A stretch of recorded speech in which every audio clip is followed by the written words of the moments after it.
எனக்கு உங்களை கேள்வி கேட்க ரைட்ஸ் உண்டு, உரிமைகள் அதிகமா உண்டு. எனக்கு இத்தனை ஆண்டுகளா வழி நடத்திட்டு வந்தவர் அன்புமணி அவர்கள் தான். அவர் உங்க பையன் தானே? இல்ல என் பையன் இல்ல, என் ரத்தம் இல்ல, நீங்க டிக்ளேர் பண்ணிடுங்க. நான் நேத்து வந்த பேர புள்ளிக்காக ஒரு புள்ளிய தூக்கி எடுப்பீங்களா? என்ன நியாயம் சார்? என்ன நியாயம்? ஆனா வன்னியருக்கான தலைவரா நீங்க இருக்கீங்க. இப்ப அன்புமணி யாருக்கு கையை காட்டுறாருன்னு அவருக்கு தான் ஓட்டு போடுவோம். ஐயா ராமதாஸ் ஐயா, வணக்கம் ஐயா. உங்களுக்கு தான் ஒரு சில கேள்விகள்.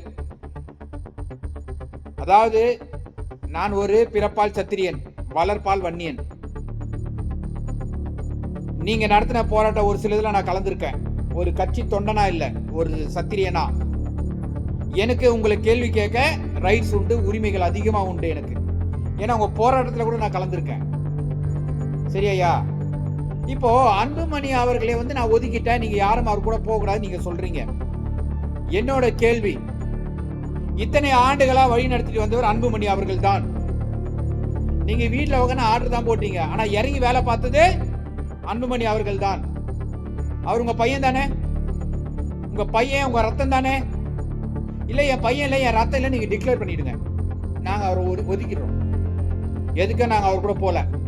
உங்க பையன் தானே? எப்படி சார் மனசாட்சி இருக்கு? எப்படி சார் இருக்கலாம் பண்றீங்க? நேத்து வந்த பேர புள்ளிக்காக ஒரு புள்ளிய தூக்கி எடுப்பீங்களா? சொல்லுங்க சார். இந்த கட்சியை பாடுபட்டு வளர்த்தது யாரு சார்? ஆரம்பிச்சது நீங்களா இருக்கலாம், அதை கொண்டு வந்து மக்கள்கிட்ட சேர்த்தது அன்புமணி அவர்கள் தான். நீங்க சொல்ற பேர புள்ளியோ நீங்க சொல்ற பொண்ணோ இல்ல. இன்னைக்கு பொண்ணும் பேர புள்ளியும் பக்கத்துல இருக்கலாம், ஆனா இவளால் யார் இருந்தது சொல்லுங்க. என்ன நியாயம் சார்? என்ன நியாயம் சார்? இது ஒட்டுமொத்த ஒரு குடும்பத்துக்குள்ள ஒரு பிரச்சனை இல்ல சார். நீங்க வன்னியர் இல்லன்னு கூட எங்ககிட்ட சொல்லுவாங்க ஒரு சிலர். அதெல்லாம் எங்களுக்கு தேவையில்லை. நீங்க வன்னியரோ இல்லையோ, ஆனா வன்னியருக்கான தலைவரா நீங்க இருக்கீங்க. நாங்க உங்களை ஏத்துக்கணும். ஏன் ஏத்துக்கணும்? வன்னியருக்கு வரனா ஏதோ இப்போ குரல் கொடுக்குறீங்க, போராடுறீங்க, அதுக்கு ஒரு தலைவனா நீங்க இருக்கிறீங்க. நாங்க உங்க கூட இருக்கோம். இதனால நீங்க சொன்ன ஆளுக்கு நான் கை காட்டின ஆளுக்கு ஓட்டு போட்டோம். இப்ப அன்புமணி யாருக்கு கையை காட்டுறாருன்னு அவருக்கு தான் ஓட்டு போடுவோம்.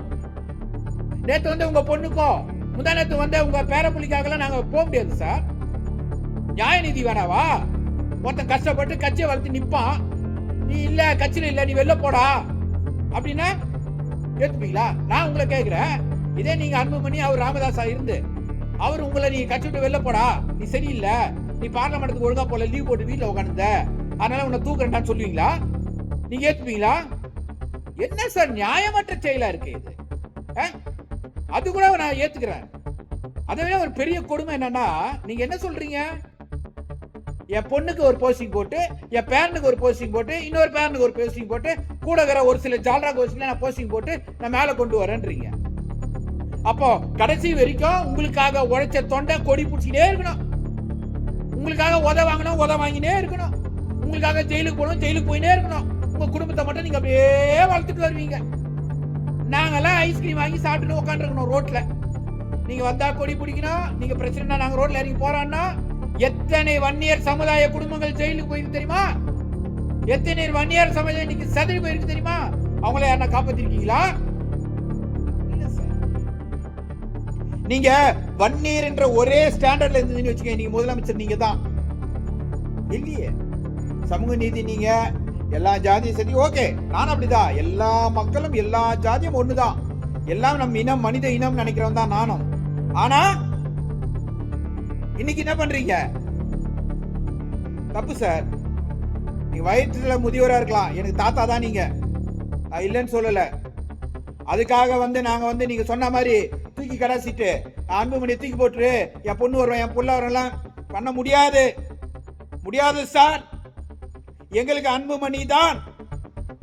உங்களுக்கு அப்புறம் இந்த கட்சி நடத்த யாரால முடியும்? அன்புமணியால மட்டும் தான் முடியும். எழுதி வச்சுங்க. உங்க பொண்ணு பேரப்புள்ளி நான் கேக்குறேன், ஒண்ணு இல்ல, ஒரு 10 மாவட்ட செயலாளர், 10 மாவட்ட தலைவரோட பேரை சொல்லுங்க, நாங்க ஏத்துக்கிற தலைவரா. என்ன சார் வளர்றீங்களா? நீங்க நினைச்சா வச்சுக்கிட்டு நினைச்சா போறது. அதை விட கொடுமை, காலைல ஒரு பேட்டி கொடுக்குறீங்க பாருங்க, அதான் எனக்கு கொந்தளிப்பாயிடுச்சு. நல்ல வேலை அன்புமணி அவர்கள் போய் ஏடிஎம்கேவோட கூட்டணி வச்சார், சந்தோஷம்.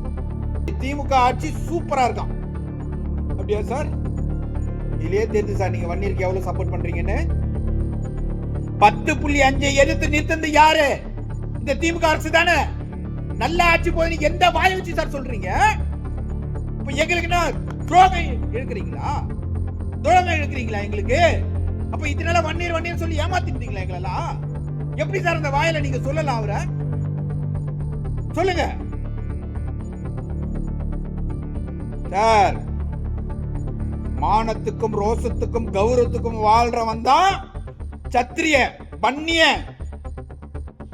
புரிஞ்சுதுங்களா? சீட்டுக்காகவும் காசுக்காகவும் தன்னை அடிமைத்தனம் வைக்கிறதுக்கோ அடுத்தவங்கிட்ட போய் அடிமையா வாழ்றதுக்கோ நாங்க ஆள் இல்லை. இனி நாங்கள் எவனுக்கும் அடிமையா போக அவசியமும் இல்லை சார். எங்களோட ஒரே தலைவன் வன்னியரோட தலைவன் அன்புமணி அவர்கள் மட்டும்தான் சொல்லிக்கிறேன். அவ்வளவுதான்.